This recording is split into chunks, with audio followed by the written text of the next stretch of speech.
Indonesia dan China akan ditakdirkan jadi penguasa nuklear dunia, tetapi Amerika sangat protes ataupun sangat membantah perkara tersebut, guys, ya. So bagaimana ceritanya? Mari kita sama-sama tonton dan reaction bersama dengan saya. Jom.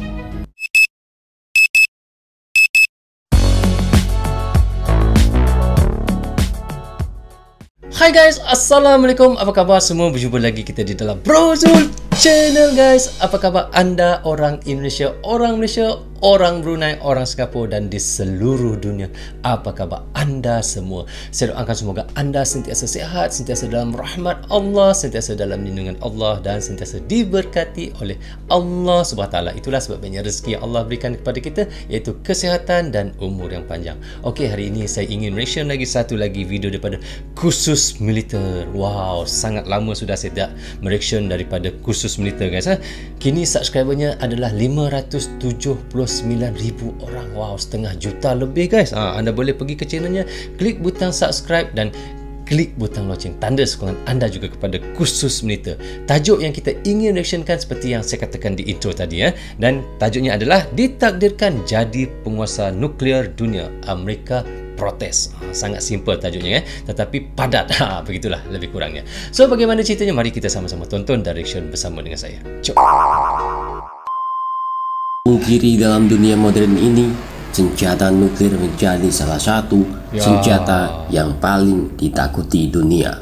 Betul, guys. Di dalam dunia ni, senjata nuklear ni adalah kira senjata nombor satu paling hebat di dalam dunia, guys. Mana-mana negara yang mempunyai senjata nuklear, dikira negara itu adalah negara yang hebat, guys. Nuklir saat ini menjadi salah satu alat perang dan alat pertahanan sebuah negara besar. Betul. Sudah banyak negara yang mengembangkan dan menggunakan nuklir sebagai senjata militer negaranya. Ya. Namun, apakah tidak pernah berpikir, perlukah Indonesia mempunyai senjata nuklir dalam kekuatan militernya? Senjata nuklir memang sangat dibutuhkan dalam suatu negara besar. Senjata nuklir bisa menjadikan negara kita disegani oleh negara lain. Betul. Dan senjata nuklir juga bisa dibuat nakut-nakutin negara musuh. Betul, guys, ya. Kalau sebuah negara mempunyai senjata nuklear, banyak negara akan sangat takut pada negara tersebut. Contohnya kalau kita tengok sekarang ni, negara Korea, Korea berapa banyak senjata nuklearnya. Belum lagi Korea, termasuklah Rusia, China. Mereka semuanya ada senjata-senjata nuklear, guys. Itu yang membuat kita takut dengan negara-negara tersebut kalau berlakunya peperangan, ya. Mempunyai nuklir sama saja memiliki banyak musuh, bosku. Sama banyak musuh. Namun negara mana yang akan menjadi raksasa nuklir dunia? Apakah Indonesia kedepannya akan menjadi negara nuklir? Simak video ini. Memang saat ini suatu negara bersaing berlomba-lomba membuat senjata yang tidak bisa dikalahkan. Contoh saja negara Amerika, Rusia, dan China. China digambarkan akan menjadi raksasa senjata nuklir dunia. Bahkan Amerika sendiri mengakui militer China bisa melampaui militer Amerika. Betul, guys, ya. Kalau kita tengok sekarang, China memang sangat membangunkan alutsista-alutsistanya, termasuk senjata nuklear, guys. Memang kita tahulah tu. Perkembangan teknologi nuklir China yang melesat membuat Amerika Serikat khawatir. Hal ini terungkap dalam laporan Kementerian Pertahanan Amerika. Amerika menyebut negara China telah menggenjot persenjataan nuklir secara ekspansif. Bahkan akan memiliki 700 hingga 1000 hulu ledak nuklir tahun 2030 nanti. 700 hingga 1000 alat peledak nuklir pada tahun 2030. Bukan lama lagi tahun 2030, guys. Hanya kalau dikirakan 9 tahun saja lagi. Pejam celik sudah 2030. Betul. Naik signifikan dari perkiraan tahun lalu, 400 hulu ledak dalam 10 dekade mendatang. Perkembangan kekuatan militer China membuat bapak kalian Joe Biden agak khawatir, ya kan? Ya, betul. Memang dia sangat takut kalau China banyak nuklear, guys. Joe Biden memang sangat takut. Amerika memang sangat takut bila China mempunyai banyak nuklear. Karena senjata nuklir sekali tombol langsung bisa di depan kosan kalian ya. Salam. Betul. Kenapa Indonesia adalah negara besar dan Indonesia bahkan memiliki banyak bahan-bahan untuk dijadikan hulu ledak nuklir. Dan bahkan tahun-tahun kemarin Indonesia mengirim bahan peledak ke negara tetangga yaitu Australia.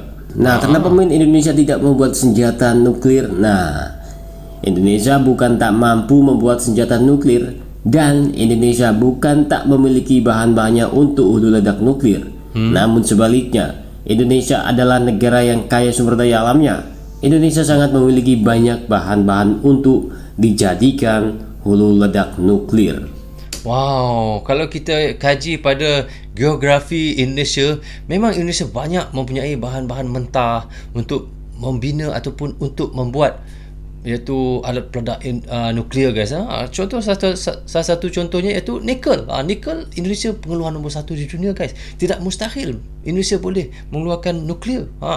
Tetapi kenapa Indonesia tidak membina ataupun tidak membuat nuklear? Jom kita tengok video ini, guys. Indonesia adalah negara yang besar juga, bosku. Namun Indonesia tidak berniat untuk memiliki senjata nuklir semacam negara Amerika, China, Rusia, dan India, Pakistan, Iran. Nah, Indonesia adalah lebih memilih berkomitmen untuk menjunjung tinggi perdamaian di kawasan.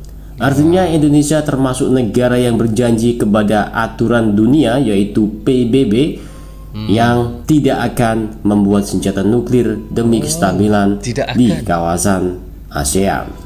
Kembali ke China, selama dekade berikutnya, China bertujuan untuk memodernisasi,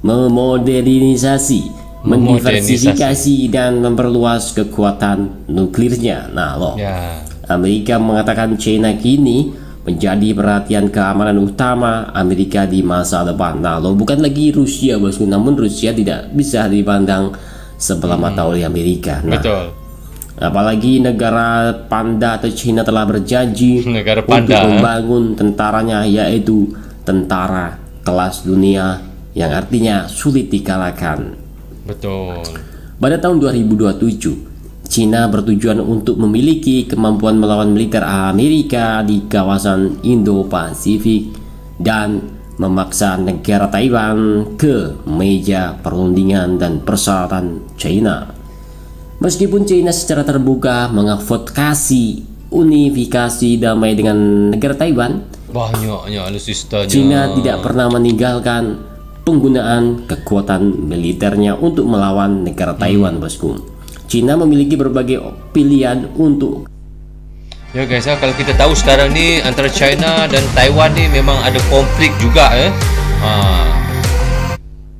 kampanye militer melawan Taiwan, termasuk potensi blokade udara dan laut hingga pengerahan amfibi skala penuh untuk menyerang Taiwan.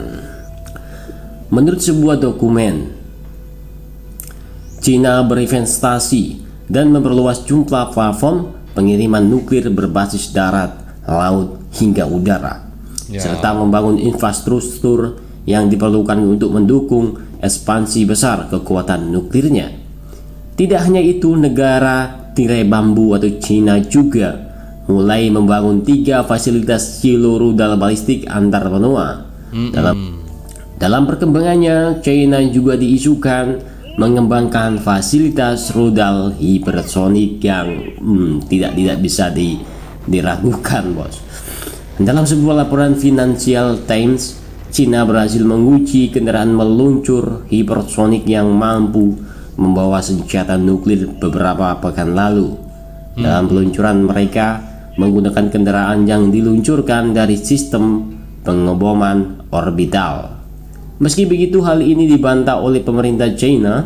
Pemerintah Xi Jinping menyebut tes merupakan uji coba pesawat luar angkasa dan bukan rudal hipersonik. Mengutip dari International Campaign to Abolish Nuclear Weapon, mengatakan bahwa China telah menghabiskan sekitar $10 miliar di tahun 2020 lalu untuk mengembangkan nuklir. Ini 10 miliar juta dolar guys untuk membeli alutsista saja. Bayangkan banyak tak banyak bajet mereka. Merupakan jumlah tertinggi kedua di dunia. Meski begitu, jumlah ini jauh lebih kecil dibandingkan negara Amerika yang berada di posisi pertama. Paman Sam diyakini telah menghabiskan 30,4 miliar dolar Amerika untuk pengembangan senjata nuklir tahun yang sama. Nah, bayangkan guys ya. China menghabiskan 10 juta miliar USD untuk membeli alutsista, dan sama juga itu Amerika lebih banyak lagi 30 juta miliar USD. Ya Allah, berlumba-lumba lah mereka untuk membangunkan alutsista masing-masing guys. Selain China dan Amerika, sebenarnya sejumlah negara lain di dunia juga memiliki senjata nuklir, yakni Israel, Rusia, Inggris, Prancis, China, Pakistan, India, dan Korea Utara, yaitu Kim Jong Un paman kalian ya kan. Menurut laporan Stockholm International Peace Research Institute, seluruh negara itu saat ini memiliki total 2.000 senjata nuklir aktif. Nah, 2.000 juta. Pertumbuhan nuklir China selama ini dikerdilkan jika dibanding Amerika dan Rusia.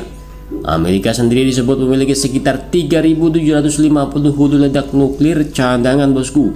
Amerika sudah meminta China untuk bergabung dengan Amerika dan Rusia dalam perjanjian kontrol senjata yang baru, namun belum ada respon jelas dari negara China. Sementara itu, dengan Taiwan, China bersumpah mengupayakan penyatuan kembali dengan pulau itu, yaitu Taiwan. China menganggap Taiwan bagian dari provinsinya yang membelot dari China. Nah, gimana menurut kalian? Apakah Indonesia juga akan membuat senjata nuklir untuk menjadikan negaranya menjadi raksasa nuklir dunia? Nah, simak komen di bawah bosku. Bagaimana yang dikatakan oleh khusus militer guys, ditakdir jadi penguasa nuklir dunia, Amerika protes. Begitulah, China semakin membangunkan alutsista-alutsistanya dan menambahkan lagi banyak, katanya tadi 700 hingga 1000 nuklir yang akan dibina oleh China pada tahun 2030 nanti. Sangat banyak guys. Kalau sudah 1000 nuklir dia ada guys, ya Allah, memang sangat banyak guys. Begitu juga Amerika, tidak kurang Amerika pun akan membangunkan nuklir mereka. Mereka semuanya belum untuk membuat nuklir guys. Tak tahu untuk apa guys, untuk menghancurkan dunia ni ke apa. Bayangkan kalau sudah ada 1000 nuklir di dalam dunia ni, pasang untuk setiap sudut, saya ingat habis dunia kita ni guys, hancur. Bayangkan satu nuklir meletup pun sudah satu daerah ataupun satu negeri boleh ranap begitu saja. Bayangkan kalau ada 1000 nuklir. Saya tak boleh nak bayangkan guys betapa hebatnya senjata nuklir tu guys. Seperti kalau yang kita tengok, Amerika pernah menghentam Hiroshima dengan atom saja pun sudah cukup kuat. Bagaimana lagi kalau nuklir tu? Guys, kita doakanlah semoga negara kita akan terus aman, Indonesia terus aman, dan ASEAN, seluruh ASEAN ni aman lah guys. Tiada apa-apa yang berlaku. So okay guys, sampai di sini saja untuk reaction kali ini. Semoga manfaat untuk kami di Malaysia dan untuk anda di Indonesia juga. Jangan berhenti menyokong Brozul Channel. Tanpa sokongan anda, tiadalah Brozul Channel di dalam YouTube ini. Bagi anda yang suka dengan cara saya reaction, anda boleh klik butang subscribe dan klik butang lonceng, tanda sokongan anda juga kepada Brozul Channel. Saya minta maaf kiranya ada tersilap kata dan tersilap cakap sepanjang saya melakukan reaction untuk anda semua. Jaga diri anda, keluarga anda, terutamanya anak isteri anda. Assalamualaikum, bye bye.